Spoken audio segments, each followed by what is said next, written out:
Bonjour, je suis Sergio Lobari, le spécialiste francophone de Napoléon Hill. Dans cette courte vidéo, je vais vous révéler les principes de base de la philosophie de Napoléon Hill. Alors Napoléon Hill, qui ne connaît pas Napoléon Hill? Ne dites pas que vous ne connaissez pas. Bon, Napoléon Hill. Il a écrit un livre qui s'appelle « Réfléchissez, devenez riche ». C'est un monsieur qui, pendant 20 ans, a étudié les personnes les plus riches et célèbres. Alors, il faut encore revenir un petit peu en avant. Il a rencontré, quand il avait l'âge, je crois qu'il avait 25 ans, à 25 ans, il a rencontré Andrew Carnegie. Alors Andrew Carnegie, pour ceux qui ne le connaissent pas, c'était juste l'homme le plus riche du monde. À l'époque, ce monsieur avait un trust dans l'acier qui est incomparable à tout ce qui peut se trouver aujourd'hui. C'est incomparable, les lois antitrust ne permettent pas de faire le genre de choses qu'il avait fait à cette époque-là. Donc il rencontre ce jeune Napoléon Hill, qui lui dit « Là, je voudrais vous interviewer parce que vous avez réussi ». Et Andrew Carnegie lui répond et lui propose une mission, il lui dit « Ok, je vais vous présenter aux 500 personnes de la planète les plus riches, je vais vous introduire à ces personnes et vous allez étudier pour trouver quel est le dénominateur commun du succès. » Napoléon Hill fait ça pendant 20 ans. 20 ans se passent. Il sort un livre qui s'appelle « La loi du succès » en 8 tomes, donc la loi du succès en 16 leçons.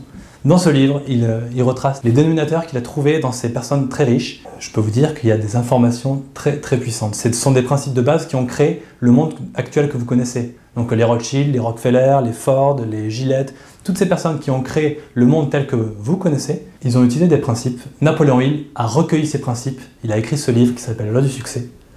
Ça n'a pas plu à tout le monde. Évidemment, ça ne plaisait pas à Ford, ça ne plaisait pas à toutes ces personnes qu'il avait un petit peu révélé ses secrets. Et donc, notre jeune Napoléon Hill s'est vu un petit peu opposé lorsqu'il a diffusé ce livre. Ça ne l'a pas empêché de faire un best-seller, il a sorti pendant la Grande Dépression et ça a été un tabac. Et quelques années plus tard, il a écrit « Réfléchissez, devenez riche » qui là par contre est devenu un best-seller incontournable. Tous les leaders du développement personnel utilisent ce livre comme base. Et donc, il a écrit ce livre en 1937 et il y a un livre qu'il n'avait jamais publié qui s'appelle « Plus malin que le diable ». Plus malin que le diable, c'est un petit peu tout ce que Napoléon Hill n'a pas osé dire dans la loi du succès et dans Réfléchissez, devenez riche, il l'a dit dans Plus malin que le diable.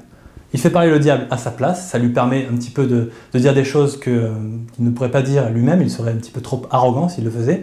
En faisant ceci, ça crée un dialogue très intéressant, vous avez des questions puissantes, vous avez les réponses du diable, et ensuite, c'est vous qui vous débrouillez. Vous pouvez faire ce que vous voulez, ces principes sont très puissants. Durant les 12 derniers mois, j'ai mis en pratique un de ces principes qui s'appelle la dérive. Il a créé un chapitre qui s'appelle « Dériver avec le diable ». Et il explique dans ce chapitre combien chacun de nous se laisse posséder par des petites habitudes insignifiantes, en vient à massacrer sa propre réussite. Quand vous aurez pris conscience de ce principe, vous aurez toutes les clés pour enfin arrêter de vous auto-saboter. Cliquez ci-dessous et vous découvrirez en exclusivité les bases de sa philosophie révélées dans une vidéo qu'il a tournée en 1937, ça n'a jamais été traduit. Pour la première fois, elle est disponible en français. Et vous y avez accès. Vous aurez également accès au premier chapitre de son dernier livre qui s'intitule « Plus malin que le diable ». Merci de m'avoir écouté et à bientôt de l'autre côté de la réalité.